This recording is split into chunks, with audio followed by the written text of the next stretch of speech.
Hello जय हिंद नमस्कार दोस्तों, आप सभी का स्वागत है आपके अपने YouTube channel online GK free classes में। आज के इस क्लास में हम एसएससी एमटीएस 2024 के एग्ज़ाम के लिए बहुत ही इम्पोर्टेंट क्वेश्चन लेकर आए हैं और ये सभी क्वेश्चन आपके एसएससी एमटीएस 2024 के एग्ज़ाम के लिए इम्पोर्टेंट रहेंगे, इसलिए इस क्लास को आपको कंप्लीट देखना है और इस क्लास के एंड में आपको बताना है कि आपके टोटल कितने क्वेश्चन है सही होते हैं। तो चलिए शुरू करते हैं आज के इस क्लास को बिना देरी के। पहला प्रश्न है आप सभी के सामने, नीचे दिए गए प्रश्न में प्रश्न चिन्ह के स्थान पर आने वाली संबंधित संख्या को ज्ञात करें। यानी कि पहला प्रश्न आप सभी के सामने नंबर एनालॉजी से संबंधित प्रश्न दिया गया है और आपसे पूछा गया है कि 368 का संबंध 17 के साथ में, तो 865 का संबंध किस संख्या के साथ में होगा। और ये प्रश्न एसएससी एमटीएस 2024 के एग्जाम में पूछा गया प्रश्न है। तो आप ऐसे प्रश्न को एग्जाम में कैसे सोल्व करेंगे, तो वो देखिए। सबसे पहले आपको यहाँ पर देखना है कि 368 से यहाँ पर 17 कैसे बना है। तो यहाँ पर देखिए 368 से 17 कैसे बना है, तो यहाँ पर लॉजिक लगाया गया है क्या। सबसे पहले मेरे भाई यहाँ पर देखिए 368 किन किन संख्याओं से मिलकर बना है, तो ये मिलकर बना है 3 से, 6 से और 8 से। और यहाँ पर देखिए यदि हम इन तीनों संख्याओं को आपस में जोड़ दें तो यहाँ पर देखिए 3 और 6 हो जाएगा 9, 9 और 8 कितना हो जाएगा, 9 और 8 हो जाएगा 17। और 17 यहाँ पर देखिए आप सभी के सामने दिया गया है। अब यही सेम लॉजिक हम लगाएंगे किसके अंदर, 865 के अंदर, और इस प्रश्न चिन्ह की वैल्यू निकालेंगे। तो क्या करेंगे, सबसे पहले यहाँ पर देखिए 865 किन किन संख्याओं से मिलकर बना है, तो ये मिलकर बना है 8 से, 6 से और 5 से। अब हम क्या करेंगे, इन तीनों संख्याओं को आपस में जोड़ देंगे। तो यहाँ पर देखिए मेरे भाई सबसे पहले यहाँ पर क्या है, यहाँ पर है 8 और फिर क्या है 6, तो 8 और 6 कितना हो जाएगा 14, 14 और 5 कितना हो जाएगा 19। यानी कि इस प्रश्न चिन्ह के स्थान पर भरा जाएगा 19। अब हमें देखना है कि 19 किसी ऑप्शन में है, तो हाँ सर 19 हमें दिया गया है ऑप्शन ए के अंदर। तो पहले प्रश्न के अंदर ऑप्शन ए हो जाएगा सभी का करेक्ट आंसर। तो उम्मीद करता हूँ कि पहला प्रश्न आपको अच्छे से क्लियर हो गया होगा। तो चलिए अगला प्रश्न देखते हैं। दूसरा प्रश्न है आप सभी के सामने, यदि HONEY को 72 के रूप में तथा JAGGERY को 80 के रूप में कूटबद्ध किया जाता है तो SUGAR को किस रूप में कूटबद्ध किया जाएगा। यानी कि दूसरा प्रश्न आप सभी के सामने कोडिंग डिकोडिंग से संबंधित प्रश्न दिया गया है और आपसे पूछा गया है कि SUGAR का कोड क्या होगा। तो ऐसे प्रश्न को आप एग्जाम में फटाफट से कैसे सोल्व करेंगे, तो वो देखिए मेरे भाई। देखिए इस प्रश्न के अंदर क्या लॉजिक अप्लाई किया गया है, तो वो देखिए। सबसे पहले यहां पर आपको बोला गया है क्या कि यहां पर HONEY से यहाँ पर कितना लिखा गया है 72। तो यहाँ पर देखिए सबसे पहले यहाँ पर देखिए कि HONEY से यहाँ पर 72 कैसे लिखा गया है। तो यहाँ पर क्या लॉजिक लगाया गया है, सबसे पहले यहाँ पर ये वाले अल्फाबेट लेटर दिए गए हैं तो इनका क्या किया गया है, सबसे पहले नंबरिंग किया गया है और उन नंबर को आपस में जोड़ा गया है। तो यहाँ पर देखिए फर्स्ट में क्या है H कितने नंबर पर आता है, 8 नंबर पर है। फिर क्या है O कितने नंबर पर आता है, O आता है 15 नंबर पर, तो यहाँ पर हम लिख देंगे 15। फिर मेरे भाई देखिए O के बाद में क्या है N आता है कितने नंबर पर, 14 नंबर पर है, तो यहाँ पर हम लिख देंगे 14। फिर क्या है, फिर है E कितने नंबर पर आता है, E आता है 5 नंबर पर, यहाँ पर हम लिख देंगे 5। फिर देखिए मेरे भाई आगे क्या है Y कितने नंबर पर आता है, Y आता है 25 नंबर पर, तो यहाँ पर हम लिख देंगे 25। अब इन सभी को जोड़िए। यहाँ पर देखिए 25 और 5 कितना हो जाएगा 30, 30 और 14 कितना हो जाएगा 44, 44 और 15 कितना हो जाएगा 59, 59 और 8 कितना हो जाएगा 67। यानी कि इन सभी को जोड़ने पर कितना आया 67। और यहाँ पर लिखा कितना गया है 72। तो यहाँ पर 67 से 72 कैसे बनेगा, तो इस 67 के अंदर क्या किया गया है, यहाँ पर जितने भी अल्फाबेट लेटर दिए गए हैं उन सभी को काउंट करके यहाँ पर ऐड किया गया है। तो यहाँ पर कितने अल्फाबेट लेटर हैं, तो देखिए 1 2 3 4 5 यानी कि इसके अंदर टोटल 5 लेटर हैं। तो देखिए 67 के अंदर यदि हम +5 कर देंगे तो 67 और 5 कितना हो जाएगा 72, और 72 यहाँ पर आप सभी के सामने दिया गया है। अब सेम इसी प्रकार से हम यहाँ पर देखेंगे कि JAGGERY को 80 इसी प्रकार से लिखा गया है क्या। तो हम क्या करते हैं, यहाँ से इनको थोड़ा सा हटा देते हैं। अब देखिए मेरे भाई यहाँ पर इनको हटाने के बाद में हम क्या करते हैं, यहाँ पर देखते हैं, यहाँ पर देखिए दूसरा दिया गया है JAGG, उसके बाद में है E, फिर क्या है R और फिर क्या है Y, और इसको क्या लिखा गया है 80। तो मेरे भाई हम क्या करेंगे, सेम इसी प्रकार के इन लेटरों का भी क्या करेंगे, नंबरिंग करेंगे। तो यहाँ पर देखिए फर्स्ट में क्या है J कितने नंबर पर आता है, तो J आता है 10 नंबर पर है। फिर क्या है A आता है कितने नंबर पर, 1 नंबर पर है। फिर क्या है G, तो डबल G है, तो मेरे भाई G आता है 7 नंबर पर, तो यहाँ पर हम डबल लिख देंगे 7। फिर क्या है E कितने नंबर पर आता है, E आता है 5 नंबर पर है। फिर क्या है R कितने नंबर पर आता है, R आता है 18 नंबर पर है। फिर क्या है Y कितने नंबर पर आता है, 25 नंबर पर है। अब इन सभी को जोड़िए मेरे भाई। यहाँ पर देखिए सबसे पहले देखिए 10 और 1 कितना हो जाएगा 11, 11 और 7 कितना हो जाएगा 18, 18 और 7 कितना हो जाएगा 25, 25 और 5 कितना हो जाएगा 30, 30 और 18 कितना हो जाएगा 48, 48 और 25 कितना हो जाएगा, तो 48 और 25 हो जाएगा 73। अब इस 73 के अंदर हम कितना प्लस करें कि यहाँ पर कितना हो जाए 80। तो मेरे भाई देखिए पिछले लेटर में हमने क्या किया था, यानी कि जो संख्या आई थी उसके अंदर हमने टोटल लेटरों की संख्या को जोड़ा था। अब यहाँ पर देखिए यहाँ पर टोटल कितने लेटर हैं, तो यहाँ पर हम कलर चेंज कर लेते हैं। अब देखिए मेरे भाई यहाँ पर देखिए 1 2 3 4 5 6 7 टोटल लेटर कितने हैं 7 हैं। तो हम इस 73 के अंदर क्या कर देंगे +7 कर देंगे, तो 73 और 7 कितना हो जाएगा 80, और 80 ही यहाँ पर आप सभी के सामने दिया गया है। तब आप आसानी से बता सकते हो कि SUGAR को क्या लिखा जाएगा। तो क्या करेंगे मेरे भाई, सबसे पहले इनको यहाँ से हटा देते हैं। अब देखिए मेरे भाई इनको यहाँ से एक बार हटा देते हैं। अब देखिए अब हम क्या करेंगे, सेम इसी प्रकार से यहाँ पर SUGAR का क्या करेंगे, पहले नंबरिंग करेंगे। तो यहाँ पर देखिए मेरे भाई S कितने नंबर पर आता है, तो S आता है अल्फ़ाबेट लेटर के अंदर 19 नंबर पर, तो यहाँ पर हम लिख देंगे 19 है। फिर क्या है U कितने नंबर पर आता है, तो U आता है अल्फ़ाबेट लेटर के अंदर 21 नंबर पर, तो यहाँ पर हम लिख देंगे 21 है। फिर क्या है, तो मेरे भाई देखिए U के बाद में है G कितने नंबर पर आता है, तो G आता है 7 नंबर पर, तो यहाँ पर हम लिख देंगे 7। फिर क्या है A कितने नंबर पर आता है, A आता है 1 नंबर पर है। फिर क्या है R कितने नंबर पर आता है, R आता है अल्फ़ाबेट लेटर के अंदर 18 नंबर पर। अब हम क्या करेंगे, इन सभी को यहाँ पर जोड़ देंगे। तो यहाँ पर देखिए मेरे भाई 19 और 21 कितना हो जाएगा 40, 40 और 7 कितना हो जाएगा 47 है। 47 और 1 कितना हो जाएगा 48, 48 और 18 कितना हो जाएगा, तो 48 और 18 हो जाएगा 66, यानी कि इन सभी को जोड़ने पर टोटल कितना आया 66 है। अब हम क्या करेंगे, इस 66 के अंदर मेरे भाई यहाँ पर SUGAR के अंदर टोटल कितने लेटर हैं उन सभी को काउंट करेंगे। तो यहाँ पर देखिए मेरे भाई यहाँ पर हम कलर चेंज कर लेते हैं। अब देखिए यहाँ पर देखिए S 1 U 2 G 3 A 4 और R 5 टोटल लेटर कितने हैं 5। तो इस 66 के अंदर हम क्या कर देंगे +5 कर देंगे, तो 66 और 5 कितना हो जाएगा, तो 66 और 5 हो जाएगा 71, यानी कि SUGAR को लिखा जाएगा 71। अब हमें देखना है कि 71 किसी ऑप्शन में है, तो हाँ सर 71 हमें दिया गया है ऑप्शन ए के अंदर, तो दूसरे प्रश्न के अंदर ऑप्शन ए हो जाएगा सभी का करेक्ट आंसर। तो उम्मीद करता हूँ कि दूसरा प्रश्न भी आपको अच्छे से क्लियर हो गया होगा। तो चलिए फिर अगला प्रश्न देखते हैं।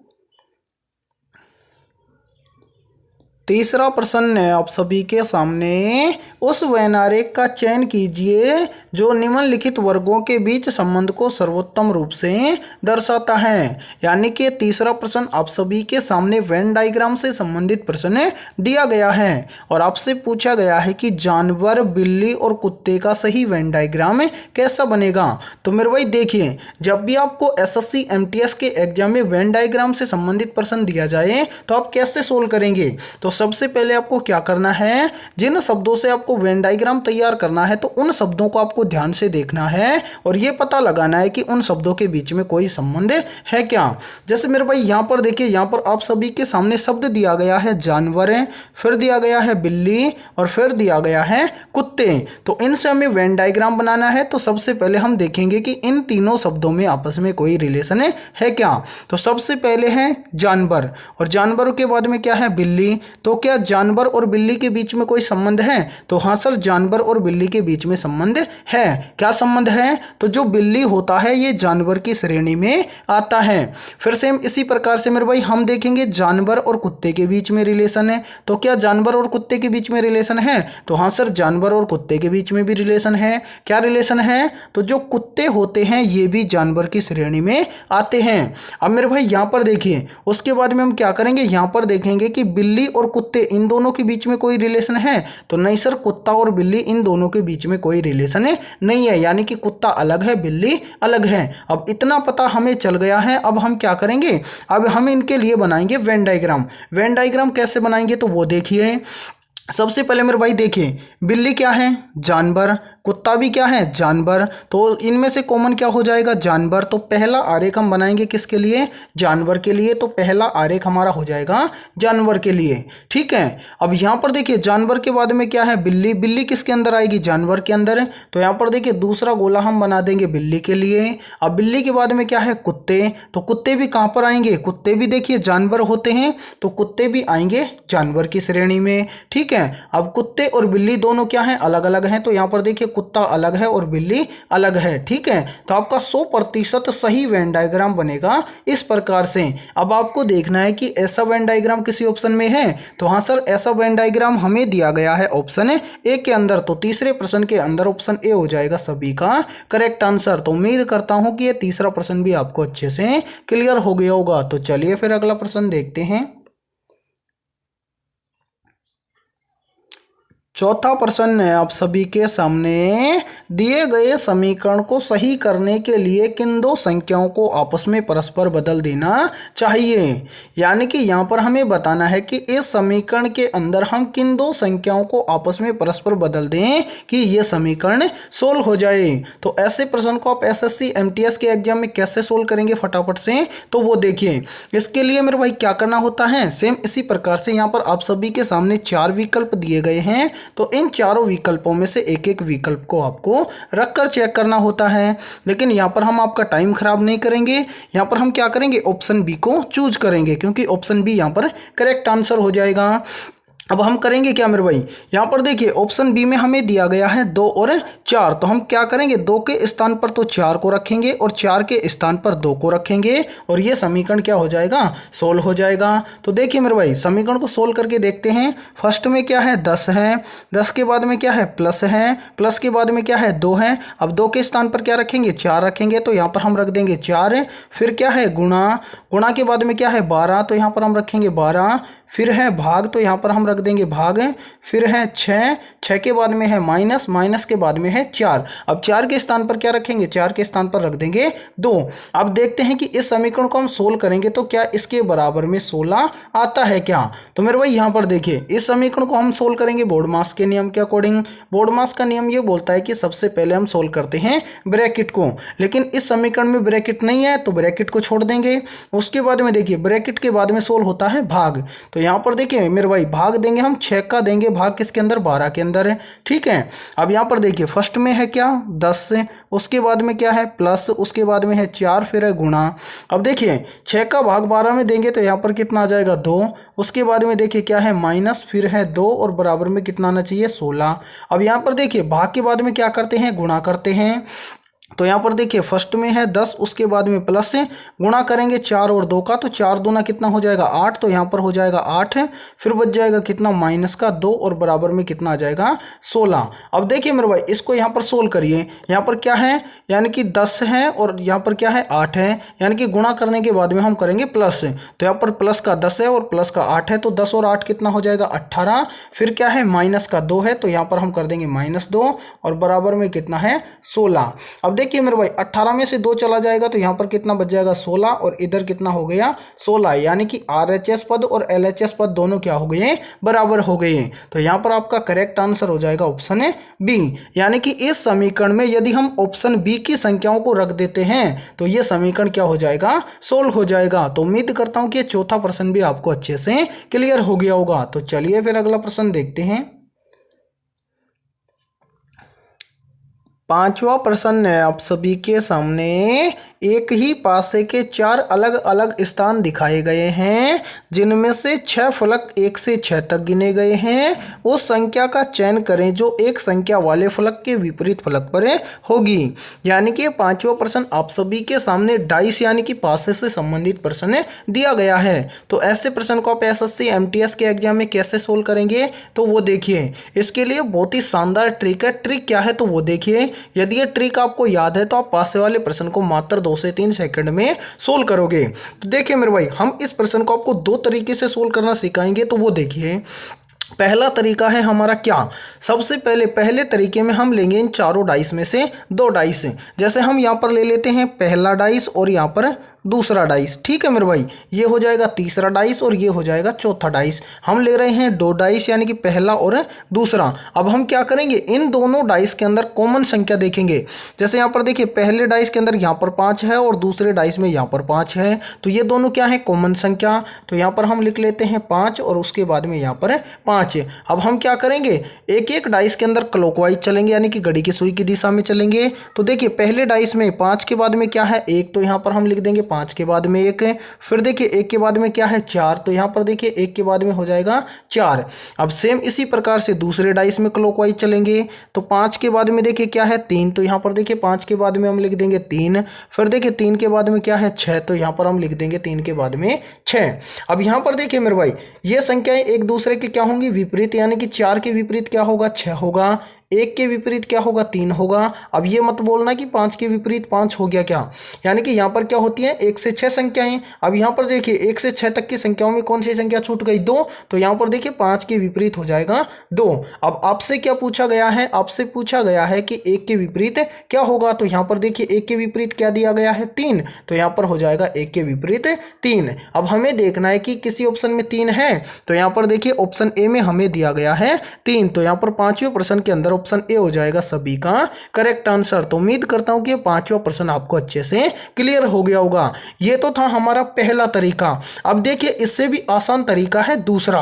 अब दूसरे में क्या करेंगे, तो देखिए मेरे भाई दूसरा तरीका लगाने से पहले हम यहाँ पर एक बार इनको सभी को यहाँ से हटा देते हैं ताकि आपको समझने में कोई भी दिक्कत ना हो। अब देखिए मेरे भाई यहाँ पर हमने पहले क्या लिया था, पहला डाइस और दूसरा डाइस।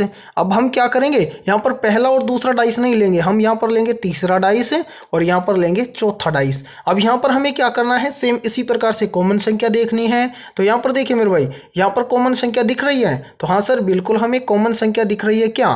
तो यहाँ पर देखिए मेरे भाई यहाँ पर 4 और 2 कॉमन संख्या दिख रही है, और सेम इसी प्रकार से यहाँ पर भी 4 और 2 कॉमन संख्या दिख रही है। अब जो संख्या बच जाती है कॉमन संख्या के अलावा वो एक दूसरे के क्या होती हैं विपरीत होती हैं। तो यहाँ पर देखिए 3 के विपरीत हो जाएगा 1 और 1 के विपरीत हो जाएगा 3। अब आपसे क्या पूछा गया था, अंक 1 के विपरीत क्या होगा, तो इसमें भी देखिए 1 के विपरीत क्या हो जाएगा 3 हो जाएगा, और 3 हमें दिया गया है ऑप्शन ए के अंदर। तो उम्मीद करता हूं कि इस पांचवें प्रश्न के अंदर आपको दोनों तरीके बहुत ही अच्छे से क्लियर हो गए होंगे। और देखिए दूसरा तरीका तो आपको बहुत अच्छा लगा होगा, क्योंकि इसके अंदर देखिए 2 कॉमन संख्या मिल गई, यानी कि 2 और 4 मिल गया, इसके अंदर 2 और 4 मिल गया, इसके अंदर जो संख्या बच जाती है वो एक दूसरे के विपरीत होता है, तो 1 के विपरीत हो गया 3। ठीक है मेरे भाई, इसी प्रकार से आपको एग्जाम में ऐसे प्रश्न को सोल्व करना है। तो चलिए फिर अगला प्रश्न देखते हैं।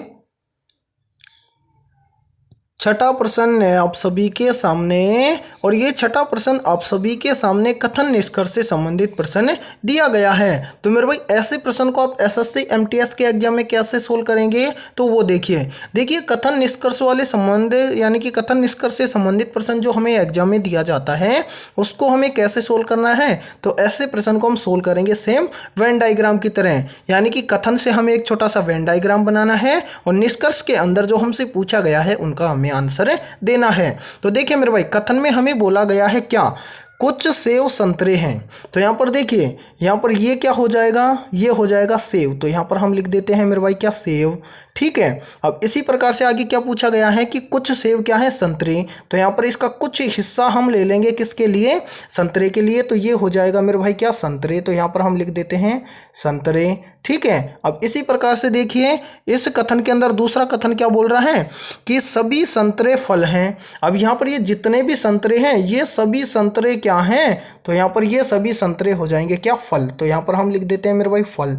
ठीक है, ये बन गया आपका वेन डायग्राम। अब आपसे क्या पूछा गया है वो देखिए, निष्कर्ष में आपसे पूछा गया है। देखिए पहला निष्कर्ष है सभी फल, सॉरी सभी सेब फल हैं। तो यहाँ पर देखिए मेरे भाई ये वाला हिस्सा तो है किसका, सेब का। ठीक है, और यहाँ पर देखिए ये वाला हिस्सा है सेब का, और यहाँ पर देखिए ये वाला हिस्सा है कंप्लीट किसका, फल का। तो क्या आपको सभी सेब फल दिख रहे हैं, तो नहीं सर, कुछ सेब फल हैं, सभी सेब फल नहीं है। तो पहला निष्कर्ष हो जाएगा गलत। ठीक है मेरे भाई, अब सेम इसी प्रकार से देखिए दूसरे निष्कर्ष को। अब दूसरे निष्कर्ष में बोला गया है कि कुछ फल संतरे हैं।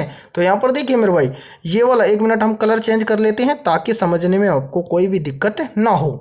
अब देखिए मेरे भाई ये वाला हिस्सा है किसका, संतरे का। ठीक है, और ये वाला हिस्सा है किसका, फल का। अब आपसे क्या पूछा गया है, आपसे पूछा गया है कि कुछ फल संतरे हैं। तो देखिए मेरे भाई यदि सभी संतरे क्या हैं, देखिए कुछ फल संतरे हैं, तो देखिए संतरे हैं ये सभी किसके अंदर आ रहे हैं, फल के अंदर। तो सभी संतरे आ रहे हैं तो कुछ फल तो संतरे होंगे ही। तो यहाँ पर देखिए ये दूसरा निष्कर्ष हो जाएगा आपका करेक्ट है, यानी कि यहाँ पर आपका करेक्ट आंसर हो गया दूसरा निष्कर्ष।